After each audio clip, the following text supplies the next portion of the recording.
An undercover CEO walks into his own bakery and freezes when he overhears two kids behind him. Thomas Barrett loved Barrett's Bakeshop.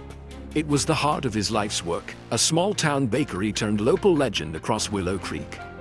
For years, this was where butter met stories, where warm bread carried memories. But lately, something about it didn't feel right. The reviews online were still glowing. The sales were steady, the shelves stayed full, and yet, Thomas couldn't shake the quiet ache that maybe, just maybe, he had lost touch with what mattered most. So he did what he always did when his heart felt distant. He went undercover, not as a baker, not as the boss, but as a quiet customer. Old hoodie, faded jeans, a baseball cap pulled low. And as he stepped through the doors of his very first Barrett's Bakeshop in Willow Creek, he had no idea the truth waiting for him would change everything. Thomas Barrett sat quietly in the corner booth of Barrett's Bakeshop, the same spot he had used for years as a young baker, sketching recipes on napkins and dreaming of something bigger. The bakery hadn't changed much. The smell of butter and cinnamon still clung to the air like a warm memory.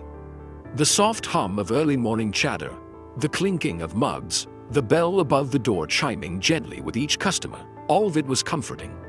Familiar, but something else lingered underneath, something he couldn't quite name. The reviews online were still glowing.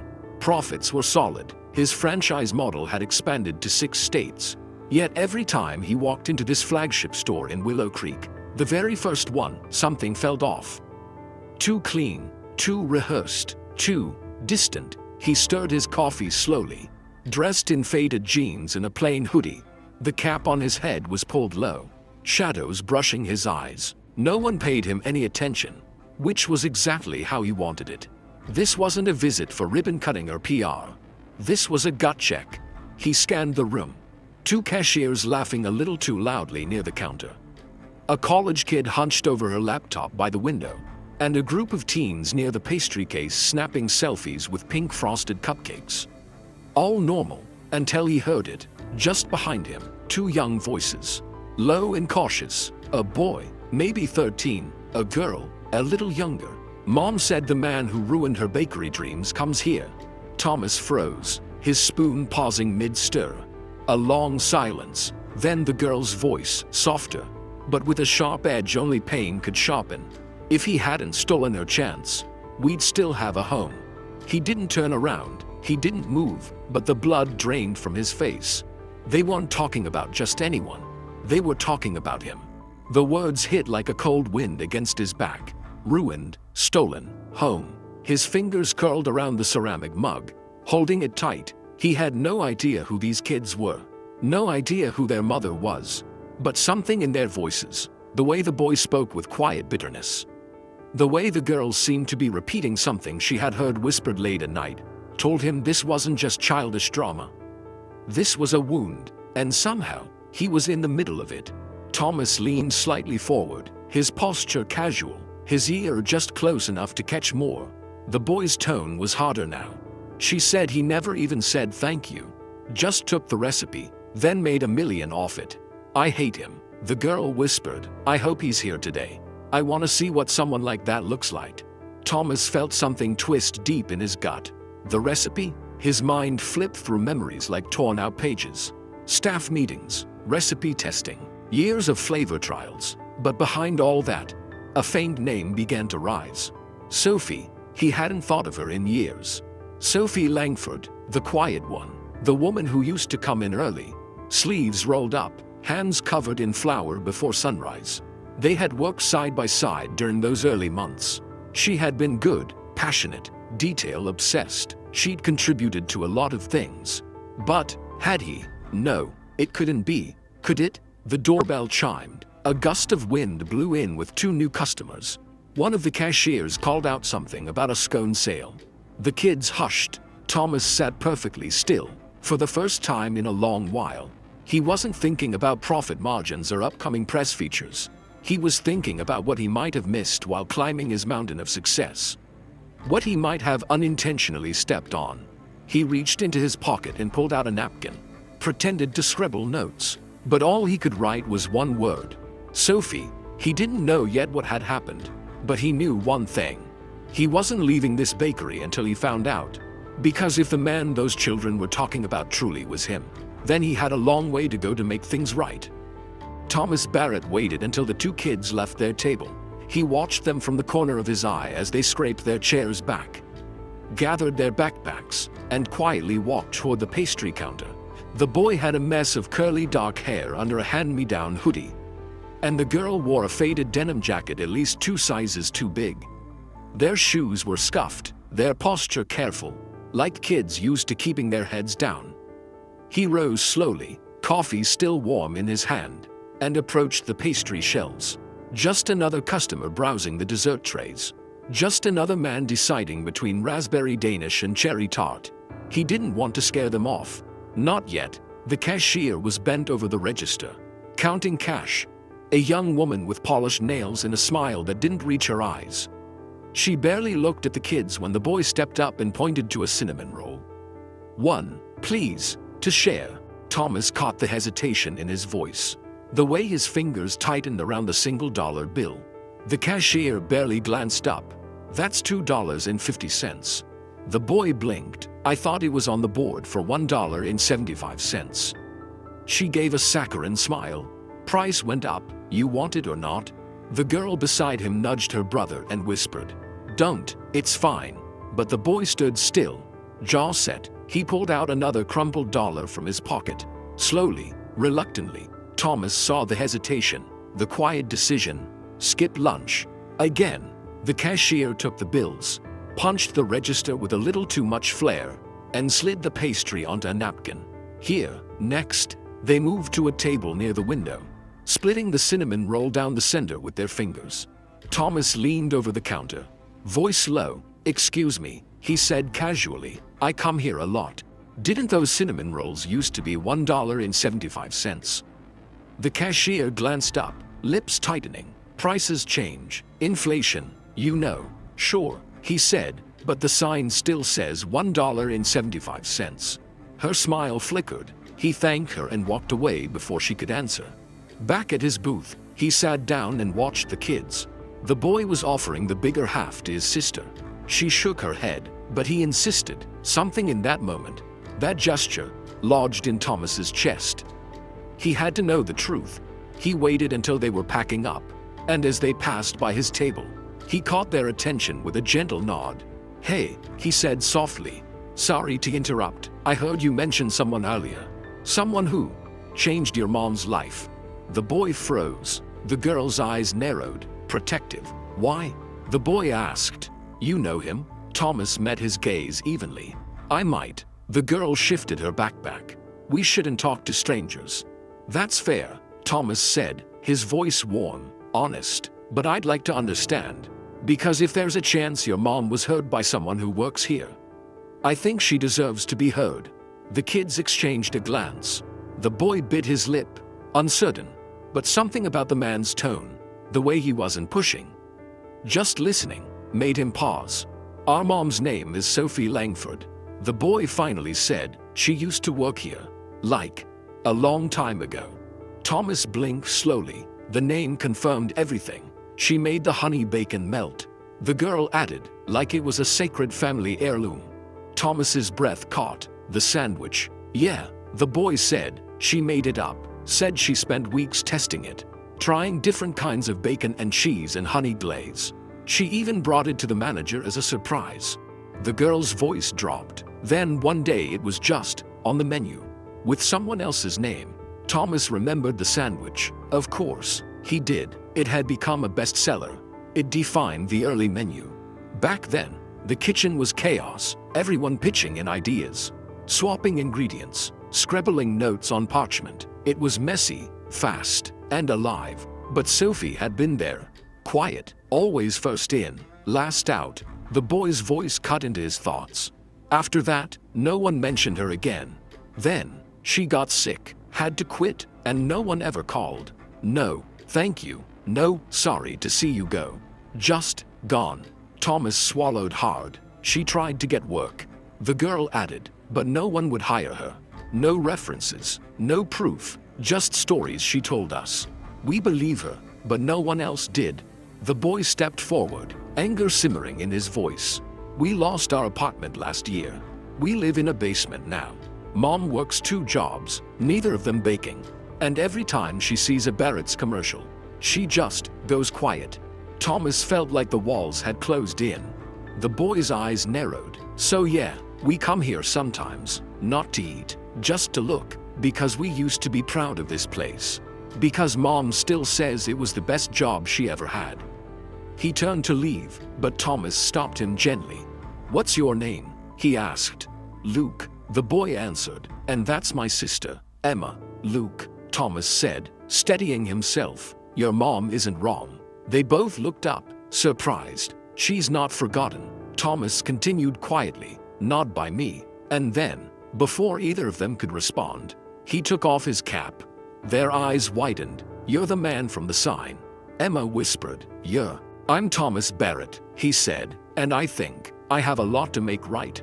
The kids stared at him, unsure whether to be angry or hopeful. And Thomas? He sat back down at the booth, feeling every inch of the weight he'd carried without knowing. Because this wasn't just about a sandwich. This was about a promise broken. And he had just come face to face with the price someone else had paid for it. The address Luke had written was just 3 blocks away from the bakery. But the air felt different on this side of Willow Creek.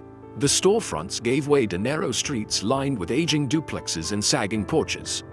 Here, there were no seasonal window displays, no smells of butter and cinnamon curling out onto the sidewalk, just the quiet sound of a town's forgotten corner. Thomas Barrett stood in front of a pale yellow building with chipped paint and cracked steps. It was barely 5 p.m., but the hallway light above apartment 2B flickered weakly. Like it was struggling to stay awake, he took a deep breath and knocked twice. A shuffling sound was heard inside. Then the door opened just a crack. The chain still on. Yes? A woman's voice called cautiously. Sophie, Thomas said, removing his cap. It's me, Thomas Barrett. Silence. He heard the chain slide back. The door opened fully, and there she was. Sophie Langford looked older than he remembered, but not in the way that came with age, in the way that came from endurance. Her hair, once a deep, honey brown, was now streaked with gray and pulled back into a messy bun. She wore a plain sweatshirt flecked with flower stains, and her eyes carried something deep, not bitterness, not surprising, just the heaviness of someone who had stopped waiting for things to change. She didn't speak, just stepped aside and let him in. The apartment was small and clean, with mismatched furniture and the faint scent of yeast. On the counter sat a metal mixing bowl and a tea towel. Folded neatly, there was no clutter, no noise, just the quiet rhythm of survival. Thomas looked around and then at her. Thank you for seeing me. I didn't say anything yet, she replied flatly. He nodded, accepting the tension. I spoke to Luke and Emma. Her shoulders tightened. I didn't know, Thomas said quickly. I didn't know they knew about us. About what happened? Sophie crossed her arms. They didn't, not until last year, when I stopped pretending I'd left the bakery by choice. Her voice was calm, too calm. I didn't come here to defend myself, Thomas said. I just want to understand, from you, directly, what happened, from your side. Sophie studied him for a long moment, then walked past him and sat on the worn love seat by the window. Her hand brushed against the armrest, almost unconsciously, like she needed to ground herself before she spoke. I was 29, she began, new to town, no degree, no resume anyone cared about. But I knew how to bake. I'd spent a decade learning by doing, small kitchens, side jobs, and apprenticeships. Your bakery was the first place that let me work the line without having to beg. Thomas stayed standing, letting her speak uninterrupted. You were kind. At first, you remembered names. You smiled. You listened. You said I had potential. She paused, her eyes on something distant. I created that sandwich, Thomas. You know it. I brought it to work one morning, wrapped in wax paper, and made you try it before the ovens even cooled. You said it was magic between bread. He remembered. She looked back at him now. But a week later, it was on the board. No credit, no mention, just Barrett's honey bacon melt with your name attached in the press write-up. I should have said something then, she admitted, but I didn't want to seem ungrateful. I told myself maybe you just forgot, or maybe it wasn't a big deal. Thomas swallowed hard. Sophie, I stayed for 2 more years. She continued, developed more recipes, taught the younger staff, worked double shifts when we launched the second location. And then, when I finally asked for a title, even just a mention in a About Us page, I was told there were no openings. That I wasn't marketable. That the image of the brand needed to stay clean. She met his gaze. That's when I left. Thomas sat down slowly across from her. He felt the burn of shame rising in his chest. I didn't know, he whispered. I mean, I should have known, but I didn't see it. I was caught up in building the business, in keeping everything afloat. I thought, you thought I'd stay quiet, she said, not cruelly, just truthfully. I thought I was doing what was best for the company. He admitted, but I never once stopped to ask what that meant for the people behind it. Sophie exhaled, long and steady. For years, I couldn't even eat a sandwich without feeling like I'd failed. Every time I saw your commercials or someone tagged the bakery in a post, I'd turn off my phone. I wasn't angry at first, Thomas. I was just erased, like I'd never been there at all. And your kids? He asked. She gave a sad smile. They know bits and pieces. They knew Mom used to bake. They knew I worked too much and got too tired. But they didn't know the story behind the sandwich that used to feed us.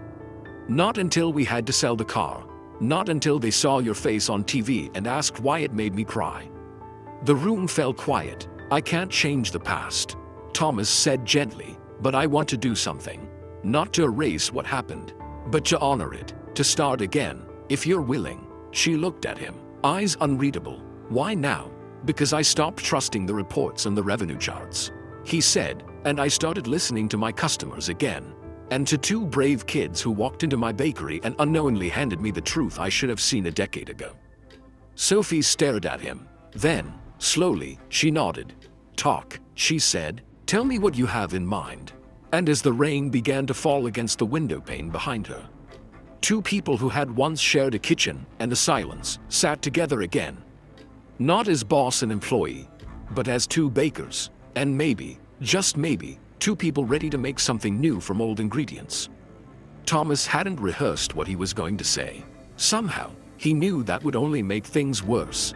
So, instead, he leaned forward slowly, elbows resting on his knees, and let the words come from wherever honesty lives when a person finally stops pretending.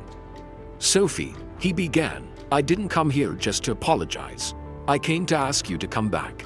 She blinked once, slowly.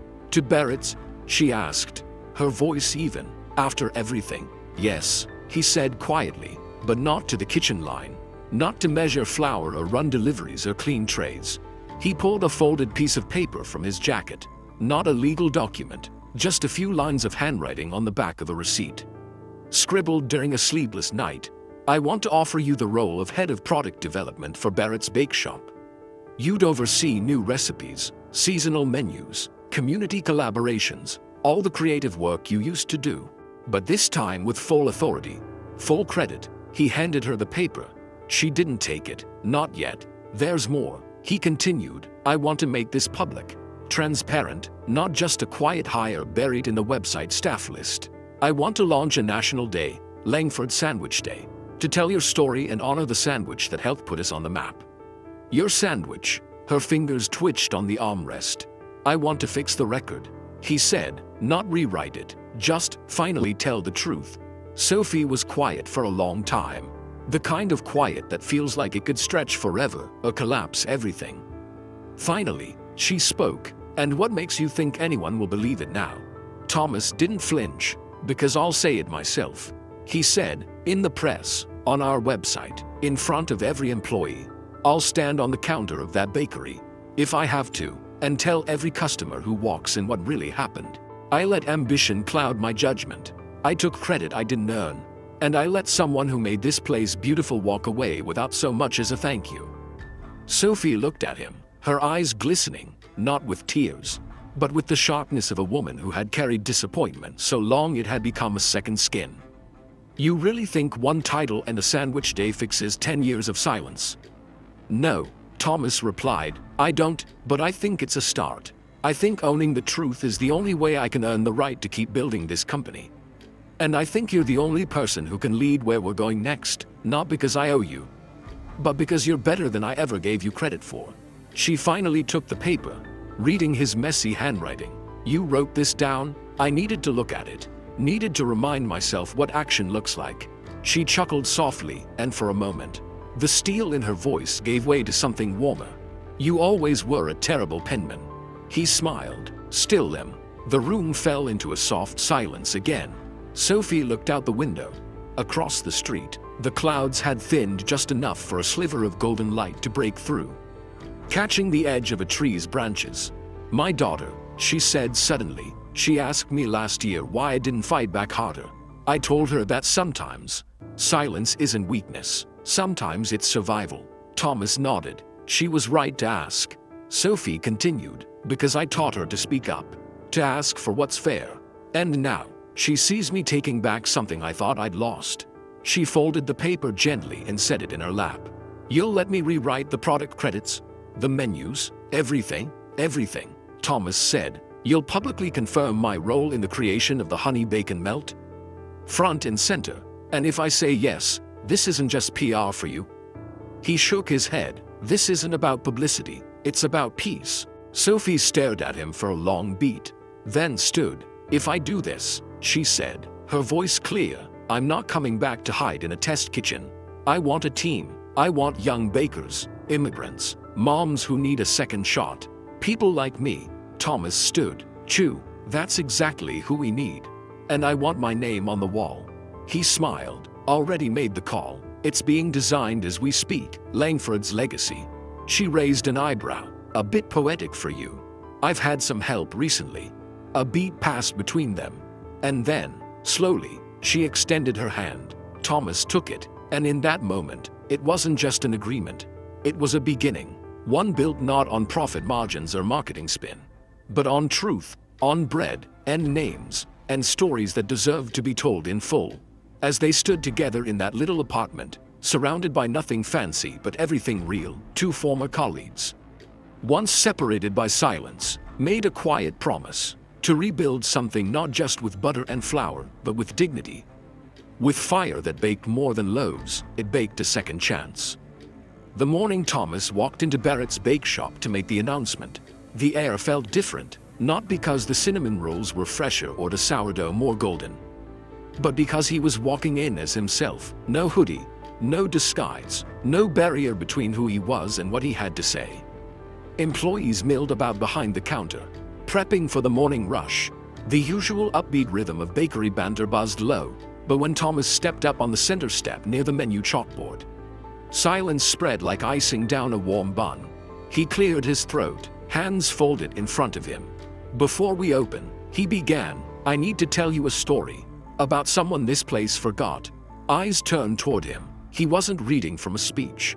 No script, just truth. More than 10 years ago, a woman named Sophie Langford walked into our kitchen and poured her soul into our bread. She was behind the flavor people talk about, behind the sandwich that put us on the map, the honey bacon melt. She crafted it, nurtured it, protected it. His voice tightened, but he kept going. And when she asked to have her name attached to it, I failed her.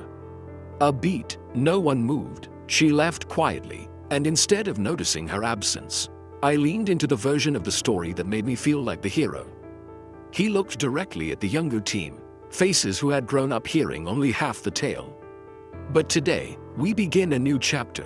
He stepped aside and gestured toward the door. Sophie Langford walked in, not with a PR team or marching band, but in a soft gray coat, hair tied back, eyes steady. She looked like exactly who she was, a woman who'd worked for everything, lost more than most, and stood tall anyway.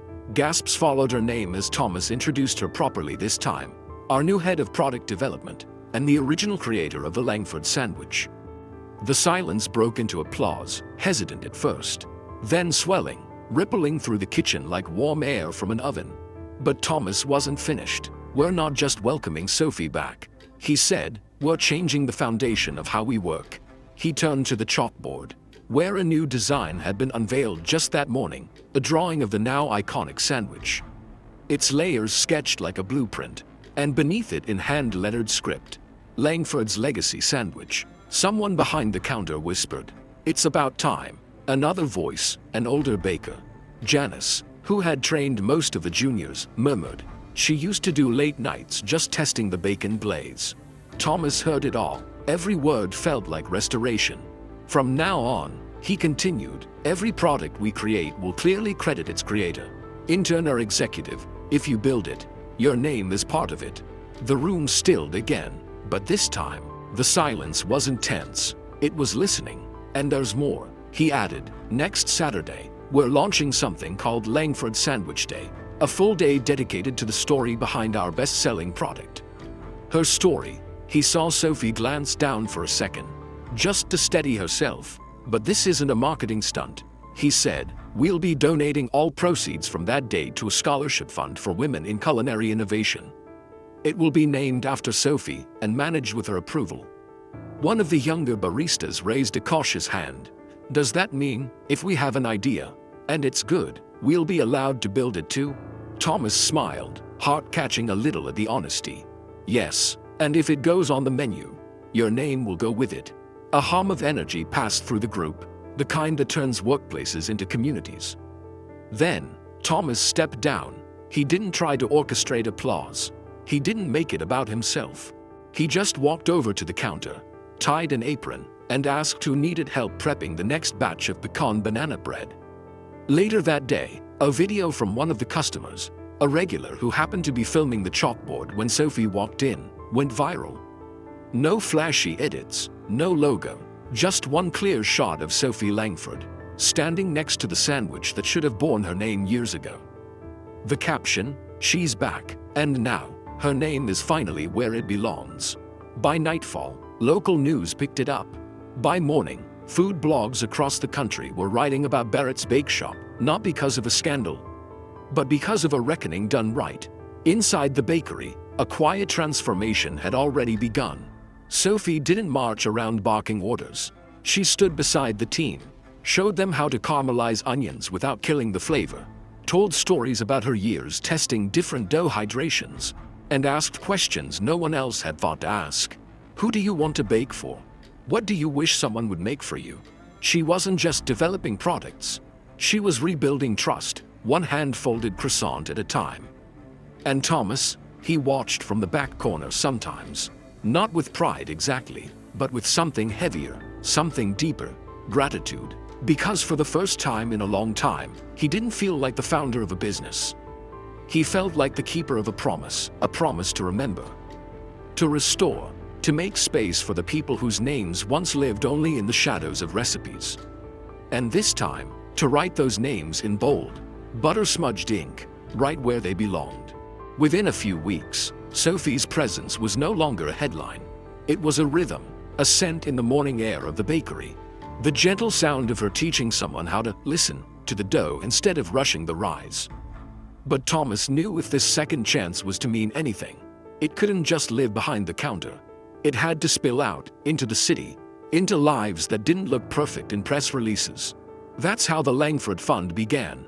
Not in a boardroom, not in a flashy donation ceremony, but in the quiet corner of a community center on the south side of Willow Creek, the part of town where mothers skipped meals to feed their kids, and where many spoke in accents thick with resilience.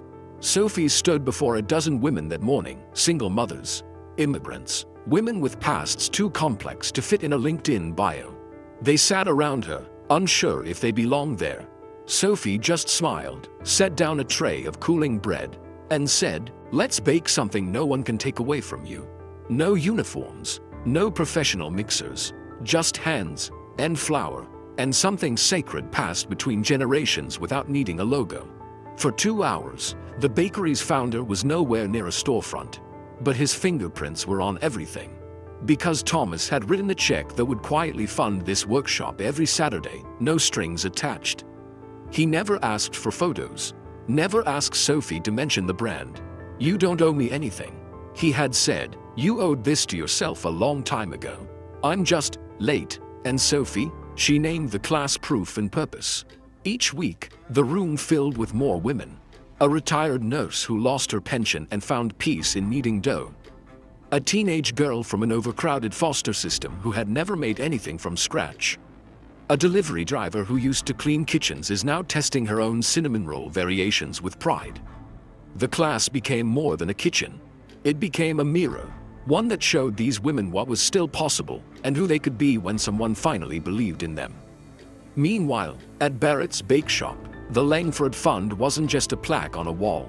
It became a policy. All future recipes would include a creator credit printed next to the item name. If you developed a product and it went live, your name appeared on the menu, on the company website, and in every box that left the store. Thomas also had the legal team create a standardized creator recognition clause in all contracts. It wasn't just a gesture, it was a structural change. Because dignity, he believed now, should be baked into the foundation, not added like frosting after the fact. And the changes spread. Other bakeries took notice. One franchise reached out, asking for guidance on launching their own creator recognition system. A cafe in Portland sent a message. Thanks to the Langford Fund, we've started our own scholarship program for teen bakers. By the end of the quarter, Barrett's Bakeshop wasn't just trending for its maple butter brioche. It was trending because it had done something rare. It admitted it was wrong, and then did the hard, unglamorous work of making it right, one oven, one signature, one second chance at a time. One afternoon, Sophie returned from the workshop, apron dusted in flour, and found Thomas in the back kitchen, slicing a fresh banana loaf. "You're still here," she said. Thomas looked up, wiped his hands, and smiled. "I stay late sometimes," he said. "Old habits." She tilted her head, half amused. "You used to be the kind of man who vanished after the headlines." "Why stay now?" Thomas set down the knife. "Because now I finally understand," he said. "It's not about what people remember me for. It's about what I help them reclaim." Sophie nodded slowly. There were no apologies anymore. No need for them, only quiet, consistent work. Like folding a dough over and over until the layers hold. Before she walked away, she added one more thing. "Some of the girls in class are asking if they can intern here. Just part-time, a few hours a week." Thomas didn't hesitate. "Tell them yes, tell them their spot's already saved." She smiled, almost shyly, then turned, walked out, and left him there, surrounded by the scent of something sweet and rising. And that night, Barrett's Bakeshop, once just a name above a window, became something else entirely. A space where the stories didn't end with a product launch. They started with someone who once thought their story was over. The mornings came earlier now. Not because Thomas couldn't sleep, but because he didn't want to miss what was unfolding. It was subtle at first. A few more people are at the workshop. A couple of new staff in the bakery. Younger, more eager, carrying notebooks and questions instead of resumes. But there was something else. A shift in the way people moved inside Barrett's Bakeshop. Before, it had been efficient, polished, predictable. Now it was alive. You could feel it in the way the team greeted customers with names, not numbers. How Sophie, despite her new title, still stopped to tie the apron of a nervous teenage trainee before her first shift. In how the bread itself seemed warmer, not because of temperature, but because of where it was coming from. That energy didn't just stay inside. It called people in, like they could smell safety in the air. And that's how they met Ava. She was 10 years old. Skinny knees, oversized hoodie, hair tied back in a messy ponytail. She didn't walk into Barrett's Bakeshop like a customer. She slipped in like someone expecting to be chased out. The bell above the door jingled, but no one looked up. It was early. The team was prepping. The front case hadn't even been restocked yet. Only Sophie noticed. Ava stood near the register, eyes fixed on the back shelf, where the honey buns usually sat. Then, after a long, calculated pause, she reached into her pocket, pulled out $1 crumpled so tightly it had the shape of a stone, and placed it on the counter. It wasn't enough, not for a single item. But she didn't say a word. She just stood there, waiting. Thomas, who had been watching from behind the espresso machine, saw everything. So did Sophie. Neither moved right away. But then Sophie walked over, gently placed a small paper bag on the counter. and smiled. "One of our test recipes," she said softly. "Not for sale yet. Want to help us taste it?" Ava blinked, looked up, nodded once, then took the bag and ran out the door. She came back the next day, and the one after that. She never asked for anything, but she always left with something. A biscuit, a roll, a cookie. After a week, something changed. Instead of leaving, Ava started lingering, watching. And then one day, she asked, in a voice as thin as her frame, "Can I help clean trays?" Sophie said yes. No paperwork, no contract, just trust. Thomas came in later that afternoon and found Ava standing beside Sophie, wiping a tray with such intensity you'd think it held treasure. "Who's your new assistant?" he asked. Sophie looked at him without breaking stride. "She's a taste tester and an honorary tray manager." He smiled and said nothing more. By the third week, Ava was showing up before opening, quietly sweeping the floor, refilling napkin holders, asking thoughtful questions like, "Why do some cookies flatten too fast?" Or, "How do you know when a loaf is done?" It wasn't just curiosity, it was hunger for something deeper than food. One Saturday morning, as Sophie set out her rolling pin for the workshop, Ava stood nearby, holding her hands behind her back. "I made something," she mumbled. Sophie raised an eyebrow. Ava pulled out a small notebook. Inside, scrawled in shaky handwriting, was a recipe. It was simple: peanut butter and jelly twist rolls. But in the margins, Ava had drawn stars, because PB&J is for kids. She explained, "But I thought grown-ups might need it too." Sophie said nothing. She just looked at the girl, then took the notebook, read every word, and nodded. "We'll test it tomorrow." When Thomas found out, he added a new rule to the shop's whiteboard. Every week, one recipe from the community gets tested. No experience is required, just heart. Soon, a retired mailman dropped off his grandmother's spice bread recipe. A local teacher sent in her lemon bar formula. Even a kid from the middle school submitted something called angry brownies, made with chili powder and too much cinnamon. They tried them all, and every time, they wrote the name of the contributor on the test menu board. The bakery became more than a place that sold things. It became a place that received people and gave them a slice of themselves in return. By the time the local paper ran a feature called "The Little Girl Who Baked Belonging," Ava had her own station. Her PB&J twist rolls were renamed Ava's Hug. And every kid who walked into Barrett's got one for free, no questions asked. One afternoon, as Thomas was cleaning up after closing, he noticed Ava had left her notebook behind. He opened it carefully. In the back, in small handwriting, was a single sentence: "This place makes me feel like I'm not invisible."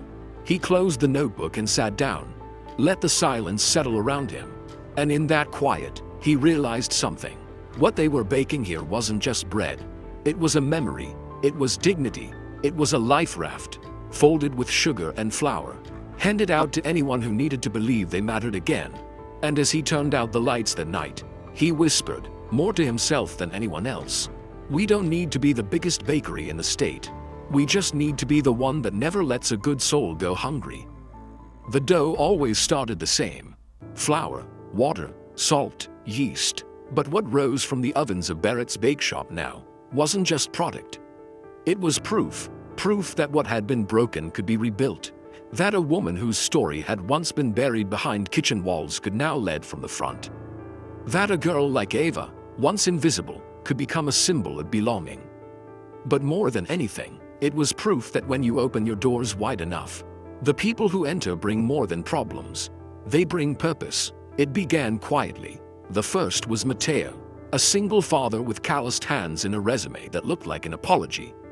He came in holding his son's lunchbox, asking if there were any part-time roles, dishwasher, floor cleaner, anything. He didn't lie about his past, didn't hide the prison record or the job rejections that came with it.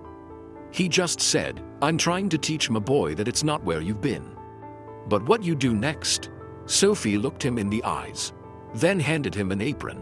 He became one of the best early shift bakers they'd ever had, not because of skill, but because of why he came back every day.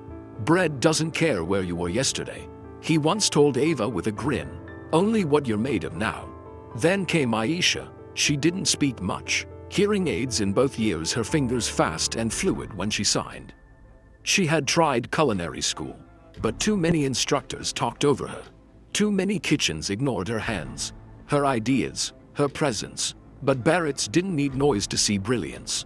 Aisha had a way with pastry dough, a delicacy in her touch that turned ordinary shortbread into edible lace.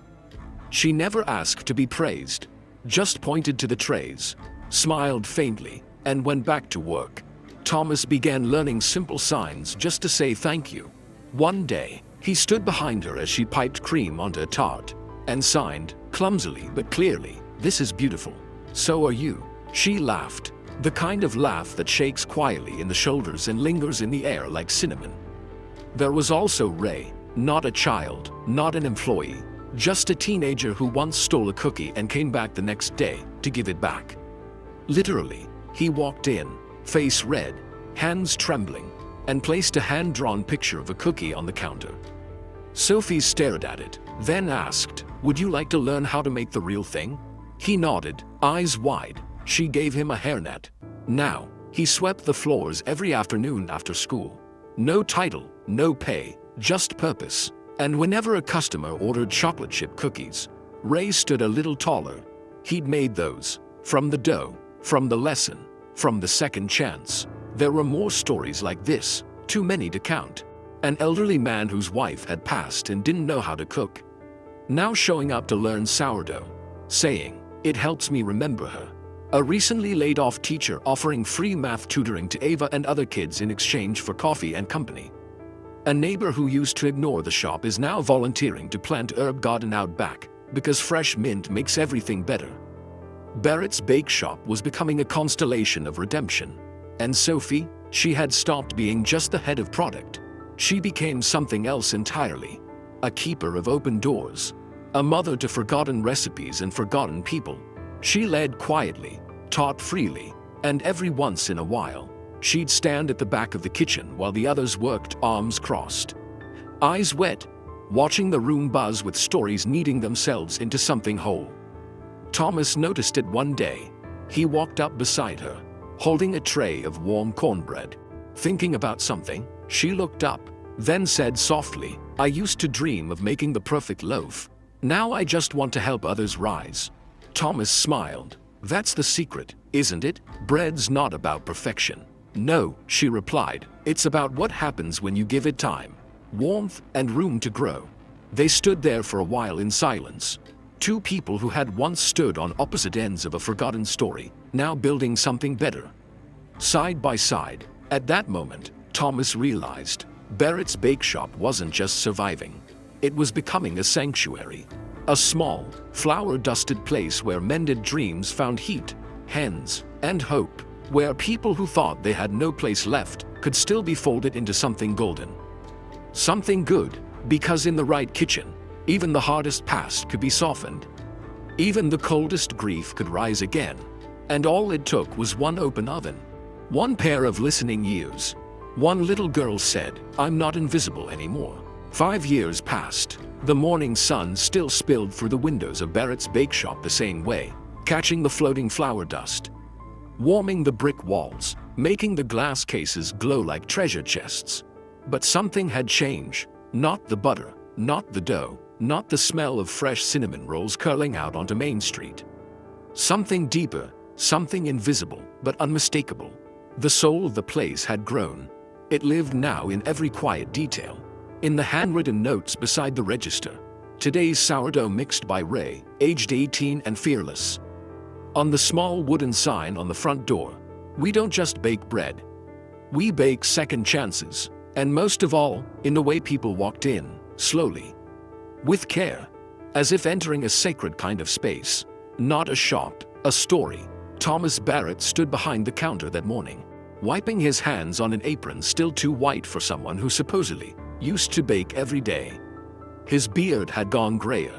His frame is a little softer, but his eyes held more clarity than ever. He watched as Ava, now 16, tall and bright-eyed, taught a group of younger kids how to braid challah dough. "Use your fingers like you're weaving kindness," she said, grinning. The kids giggled. One dropped their dough. She helped them reshape it. No scolding, just steady hands and warm patience. Next to her, Ray, who once drew a cookie out of guilt, now supervised the ovens with practiced confidence. He had finished high school, turned down 3 internships, and told Thomas quietly, "I don't want to leave just yet, not until I've taught someone what Sophie taught me." Sophie, she no longer arrived at dawn to open the shop. She arrived at 9, with a leather-bound recipe journal tucked under her arm, and a kind of peace around her shoulders that took a lifetime to earn. She was no longer just head of product. She was the memory keeper. That's what the plaque read, hung beside a framed photo of her first day back. Flour on her face, fire in her eyes. In her new role, Sophie traveled between Barrett's locations, now 8 across the state, mentoring new bakers, preserving old recipes, and more importantly, sharing the values behind them. Technique can be taught, she once said in a team meeting, but tenderness must be passed down by heart. There was a new hire that day. A girl named Cassie, 17, freshly out of foster care, nervous around heat and strangers. She clutched her apron string like it might come undone. Sophie greeted her at the back door, gave her a soft apron, and said, "I'm not here to fix your story, just to help you knead it into something strong." Cassie cried before her first shift even started, and stayed longer than anyone expected, because that's what Barrett's had become.